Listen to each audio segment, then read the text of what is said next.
जाहिर सी बात है, आपने इस वीडियो को क्लिक किया है, इसका मतलब ये है कि आप कंफ्यूज हो और आप सीखना चाहते हो। आपको ऑकल्ट साइंस में रुचि है और ऑकल्ट साइंस का मतलब ये होता है कि गुप्त विद्या। गुप्त विद्या में बहुत सारी विद्याएं आती हैं, छोटी मोटी बहुत सारी विद्याएं हैं। हस्तरेखा भी आती है, न्यूमरोलॉजी भी आती है, फेस रीडिंग भी आती है, तो बहुत सारी चीज़ें आती हैं। बट जो मेन जो विद्याएं हैं ना, वो दो बहुत ज़्यादा फेमस है। एक तो ज्योतिष, दूसरा है टैरोट। तो अब समझते हैं कि दोनों में से कोई ख़ास पर्सन होते हैं जो किसी किसी को ज्योतिष अपनी तरफ खींचता है और किसी किसी को टैरो अपनी तरफ खींचता है। हर कोई टैरो रीडिंग नहीं देखता है या नहीं सीखना चाहता है। बहुत सारी फीमेल हैं जो टैरो रीडिंग बहुत ज़्यादा देखती हैं, तो इसके पीछे भी रीज़न है। और बहुत सारे मेल ऐसे हैं जो कि टैरो रीडिंग करते हैं, उसके पीछे भी रीज़न है। और कुछ फीमेल हैं जो एस्ट्रोलॉजी सीखती हैं, यानी कि ज्योतिष सीखती हैं। और ज़्यादातर मेन आदमी, खास करके मैस्कुलिन जो हैं, वो ज्योतिष की तरफ उनका रुझान होता है। तो आज सारी चीज़ों का मैं पर्दाफाश करने वाली हूँ और सब कुछ क्लियर आपको हो जाएगा इस वीडियो के अंत तक, अगर आप बने रहते हो। तो क्यों किसी को एस्ट्रोलॉजी में रुचि होती है, क्यों किसी को टैरो में रुचि होती है, कौन लोग टैरो सीखते हैं, कौन लोग ज्योतिष सीखते हैं, सब कुछ इस वीडियो के अंत तक आपको पता चल जाएगा। ठीक है, तो अब आगे बढ़ते हैं।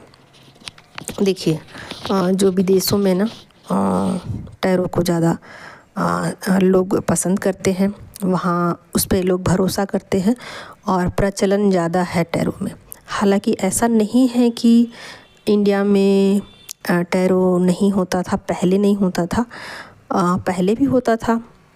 पहले लोग तोता के द्वारा कागज़ निकलवाते थे और उस पर लोग बिलीव करते थे। लेकिन ज़्यादातर इंडिया में ज्योतिष चलता है और विदेशों में टैरो चलता है। इसके पीछे भी रीज़न है। ठीक है, तो सबसे जो मेन बड़ा रीज़न जो है ना, वो ये है एनर्जी की। तो दो तरीके की एनर्जी होती है, मैं हमेशा ही बताती हूँ अपने वीडियोज़ में।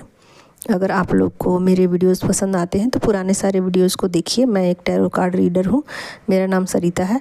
तो मैं आप लोगों को आज इस वीडियो में ये बताने वाली हूँ कि क्यों विदेशों में टैरो बहुत ज़्यादा प्रचलन है और इंडिया में क्यों ज्योतिष का डिमांड ज़्यादा है, ज्योतिष पे लोग बिलीव ज़्यादा करते हैं। हालांकि अब ऐसा नहीं है, अब लोग यहाँ टैरो रीडिंग देखना पसंद करते हैं या अब बिलीव करने लगे हैं लोग। ठीक है, तो यहाँ तक बातें आपको समझ में आ गई।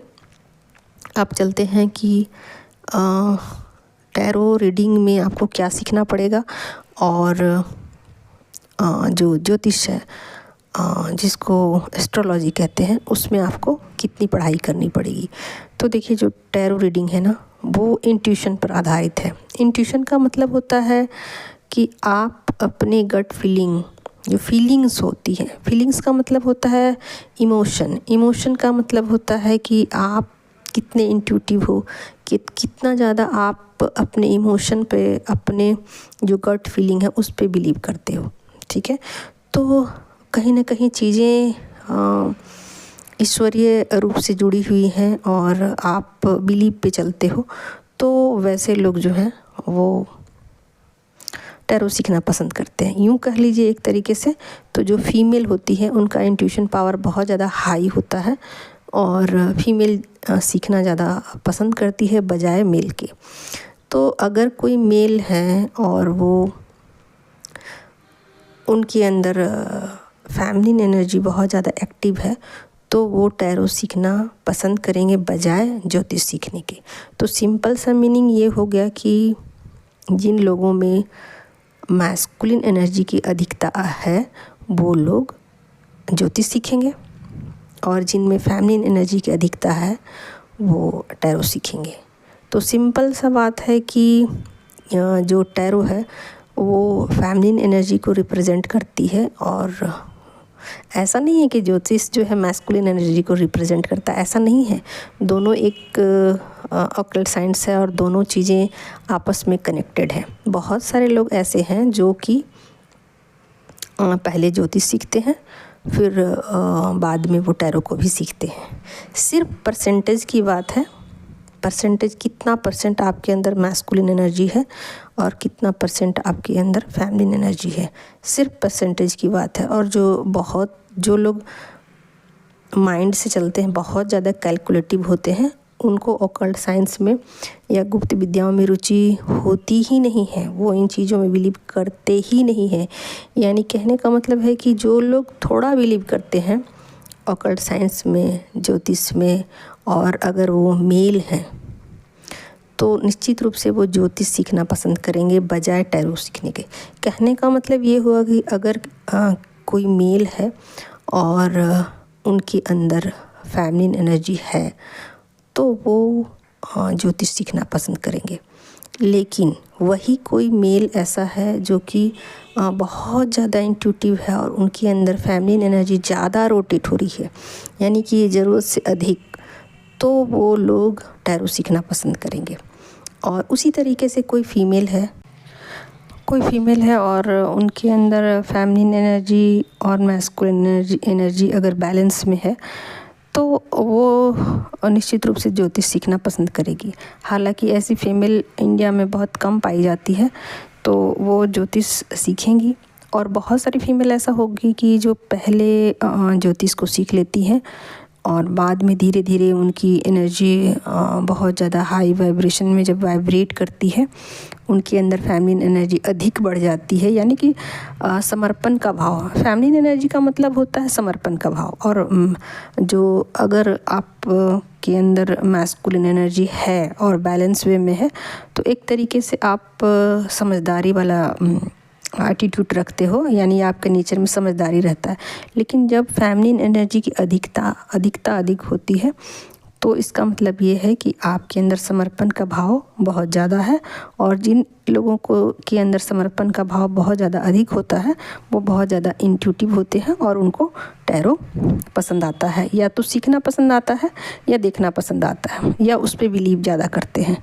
तो कहने का मतलब है कि अगर कोई फीमेल है और शुरू में उनको टैरो पर भरोसा ना आ रहा हो और वो थोड़ी सी कैलकुलेटिव भी है और यूँ कहिए कि उनकी एनर्जी बैलेंस में है, मैस्कुलिन फेमिनिन, तो वो हो सकता है कि, और ऑकल्ट साइंस में उनको रुचि भी है, मतलब सब कुछ है, सीखना उनका इच्छा कर रहा है, लेकिन अगर उनके बैलेंस में हैं दोनों मैस्कुलिन फेमिनिन एनर्जी तो वो ज्योतिष सीखना पसंद करेगी। कारण ये है कि जब हम ज्योतिष सीखते हैं तो उसमें ग्रहों की बात होती है, नक्षत्रों की बात होती है, तारों की बात होती है, कैलकुलेशन की बात होती है, पृथ्वी की बात होती है, दूरी की बात होती है, उसमें थोड़ा कैलकुलेशन होता है, उसमें पढ़ाई करनी पड़ती है, चीज़ों को याद रखना पड़ता है, उससे जुड़ी बहुत सारी कथाएं हुए उनको भी समझना होता है। तो कहने का मतलब है उस चीज़ में थोड़ा बहुत आपको पढ़ाई करनी पड़ती है, दिमाग ज़्यादा लगाना पड़ता है, यानी कि दिमाग का यूज ज़्यादा होता है। दिमाग का मतलब होता है मैस्कुलिन एनर्जी। हमारा जो खोपड़ी है ना, ये राहु है और यही मैस्कुलिन एनर्जी है, और उसके नीचे का भाग जिसको केतु कहते हैं, और वो उसको आप फेमिनिन एनर्जी मान सकते हो। तो कहने का मतलब है कि जो लोग शुरू में ज्योतिष सीख लेते हैं और अगर कोई फीमेल है तो वो बाद में टैरो ज़रूर सीखेगी जब उनके अंदर एनर्जी ज़्यादा वाइब्रेट होगी। अगर उनके अंदर समर्पण का भाव बहुत ज़्यादा रहेगा तो वो हो सकता है ज्योतिष सीखने के बाद उनको इच्छा जग जाए, उनको ऐसा लगे कि नहीं मुझे टैरो भी सीखना है, और वो सीख के रहेंगी। यानी कि बहुत सारी फीमेल ऐसी मिलेंगी जो कि पहले ज्योतिष को सीखती हैं, बाद में टैरो पर उनको बिलीव हो जाता है। ये बिलीव की बात है, टैरो पूरी तरीके से बिलीव की बात है। इसमें ज़्यादा पढ़ाई आपको नहीं करनी पड़ती है और इसमें इंट्यूशन का खेल है। आपका इंट्यूशन जो कहता है वो आपको बताना होता है, और कार्ड से ज़्यादा आपको खुद के इंट्यूशन पर भरोसा करना पड़ता है। इसमें पढ़ाई बहुत कम करनी पड़ती है, सारा खेल इसका इंट्यूशन का है। यानी कि आपकी सोल जो बोल रही है, आपकी आत्मा जो बोल रही है, आपका गट जो बोल रहा है, वही आपको बोलना होता है, चाहे कुछ भी हो जाए, ठीक है ना। तो एक तरीके से कहा जाए तो जो टैरो है वो पूरी तरीके से इंट्यूशन का खेल है, और जिन लोगों को इंट्यूशन पर ज़्यादा भरोसा होता है वो लोग टैरो देखना पसंद करते हैं। अब चलते हैं बात की दोनों में क्या अंतर होता है। देखिए, जब आप टैरो क्यों कराने रीडिंग क्यों लोग कराते हैं और क्यों पढ़ते हैं और क्यों देखते हैं, इस पर भी थोड़ा बात कर लेती हूँ। तो देखिए, टैरो में आप इंस्टेंट तुरंत के तुरंत चीज़ों को जान सकते हो। यानी कहने का मतलब है, कोई इंसान आपकी लाइफ में आया है और आप जानना चाहते हो कि ये आपके लिए कैसा है, सही है, गलत है, इस इंसान से शादी करनी चाहिए, नहीं करनी चाहिए, तो वो चीज़ें टैरो तुरंत बता देता है। कुछ भी छोटी छोटी चीज़ जो है ना, ये खाऊं कि नहीं खाऊं, ये पहनूं कि नहीं पहनूं, ये जाऊं यहाँ जाऊं कि नहीं जाऊं, ये घर लूं कि नहीं लूं, घूमने जाऊं कि नहीं जाऊं, कुछ भी छोटी सी छोटी चीज़ें, मतलब डेली की चीज़ें, घंटों का रिपोर्ट जो है ना, घंटों का रिपोर्ट जो है वो टैरो देता है। लेकिन ज्योतिष में ऐसा नहीं होता। ज्योतिष में आप पूरी ज़िंदगी की कैलकुलेशन को आप काउंट कर सकते हो, और आप कैसे इंसान हो, आपका नेचर कैसा रहेगा, आपके लिए सुटेबल क्या रहेगा, आप कहाँ तक अपनी लाइफ में ग्रोथ कर सकते हो। यानी कि एक तरीके से कहिए, पूरी तरीके से कहता है ना, जन्म कुंडली निकाल के रख देना, तो वही चीज़ ज्योतिष करता है कि पूरे लाइफ का कैलकुलेशन आपको निकाल के रख देता है कि आप कहाँ तक जाओगे, क्या क्या आपको मिलेगा अपनी लाइफ में, कितने सक्सेसफुल होगे, क्या आपकी किस्मत में है, क्या नहीं है, क्या करने से अच्छा रहेगा, क्या नहीं करने से अच्छा रहेगा।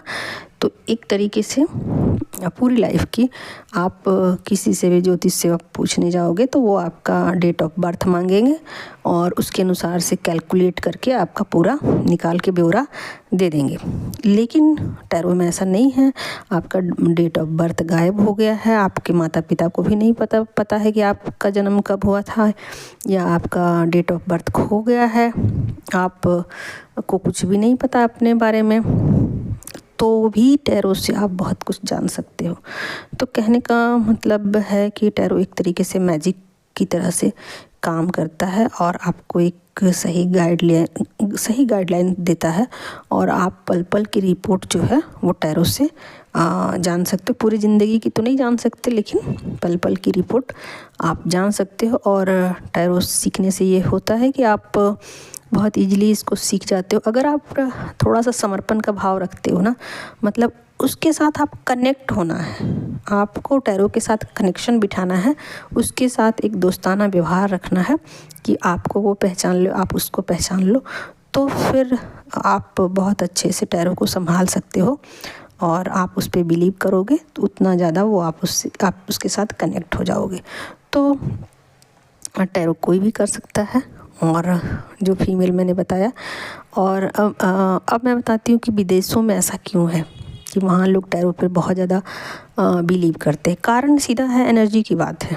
हालांकि हर जगह की अपनी एनर्जी होती है, हर जगह की अपनी वाइब्रेशन होती है। और वाइब्रेशन कैसे नोटिस करते हैं?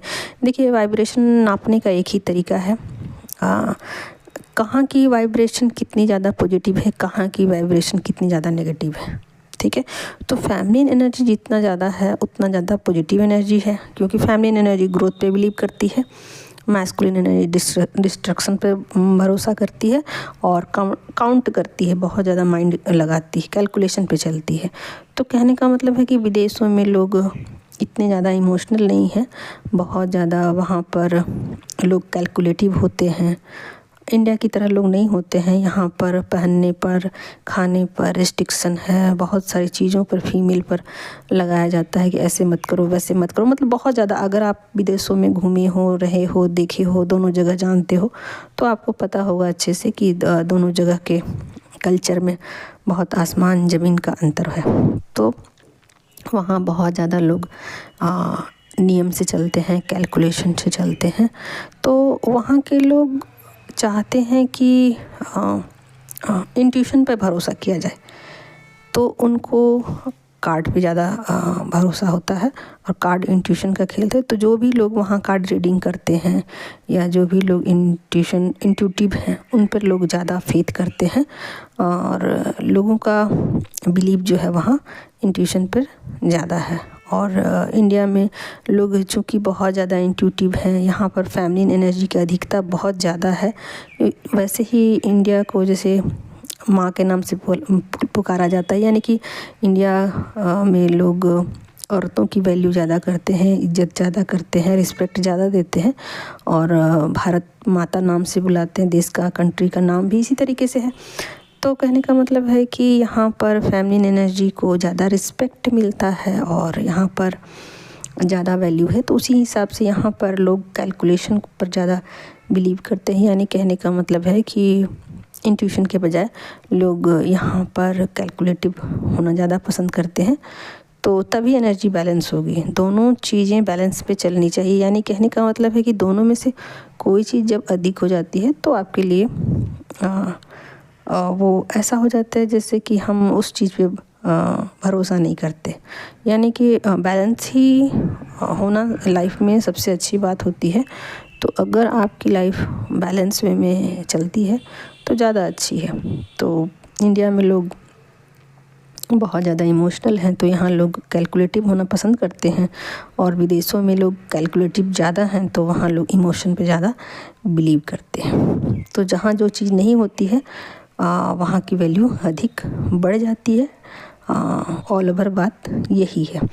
तो अब रहा सवाल कि आपने सब कुछ जान लिया, यहाँ तक समझ लिया, तो अब आप अपने नेचर को भी अब समझ सकते हो कि आपका नेचर कैसा है। जैसा आपका नेचर होगा, आपकी सोच वैसी होगी और आप वैसे ही चीज़ों को अपनी तरफ आकर्षित करते हो। तो अगर आप बहुत ज़्यादा इंट्यूटिव हो तो निश्चित रूप से आप टैरो कार्ड की तरफ आकर्षित हो जाओगे और उसको सीखना पसंद करोगे या देखना पसंद करोगे। आप बहुत ज़्यादा टैरो रीडिंग देखते हो तो एक दिन ऐसा आएगा कि आपको मन करेगा कि टैरो रीडिंग सीख ही लिया जाए।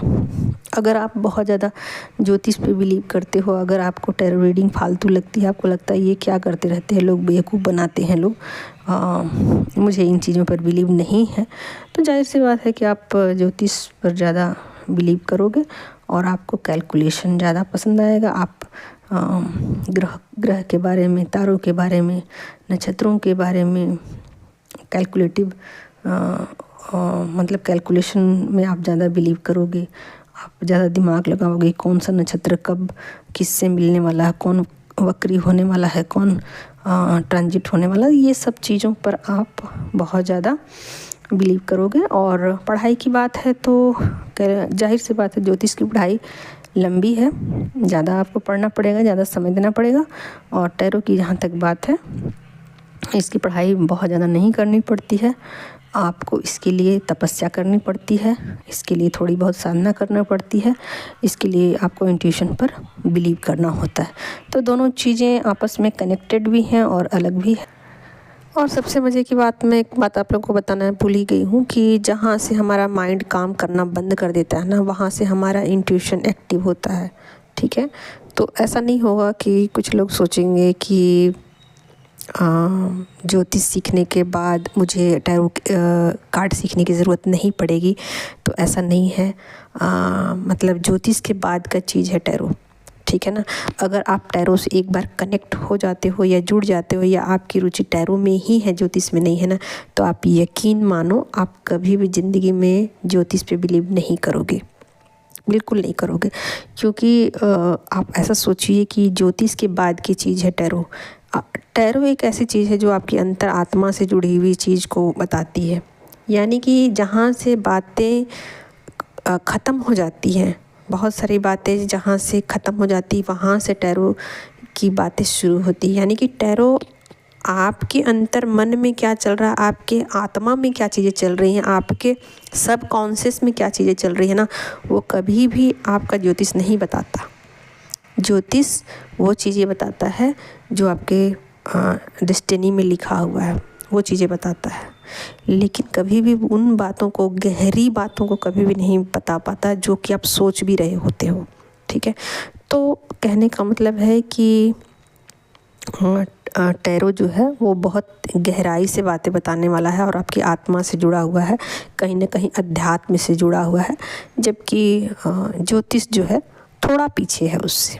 ठीक है, तो आई थिंक आप लोग को समझ में आ गया होगा। जैसी आपकी चॉइस होगी जैसी आपकी रुचि होगी, जैसा आपका बिलीव होगा, वैसी ही चीज़ों को आप चुनोगे और उसी चीज़ों पर आप बिलीव करोगे। और बहुत सारे लोग इतने ज़्यादा कैलकुलेटिव होते हैं, इतने ज़्यादा कैलकुलेटिव होते हैं कि दोनों में से किसी पे बिलीव नहीं करते हैं। वो सिर्फ कर्मा पे बिलीव करते हैं, अपना काम करते हैं, कभी भी ना तो टैरो रीडिंग देखते हैं और ना ज्योतिष पे बिलीव करते हैं। ठीक है, तो वो एक अलग किस्म के इंसान हैं। उनकी बातें यहाँ नहीं हो रही थी, यहाँ उनकी बातें हो रही थी कि जिनके अंदर सीखने की इच्छा है, दोनों में से कोई भी। और अगर सीखने की इच्छा है तो जाहिर सी बात है कि आप इंट्यूटिव हो, आप ऑकल्ट साइंस में आपकी रुचि है और आप कहीं ना कहीं थोड़े बहुत इमोशनल इंसान हो। तो आप अब मुझे बताओ कि आपको क्या पसंद है, ज्योतिष पसंद है कि टैरो पसंद है।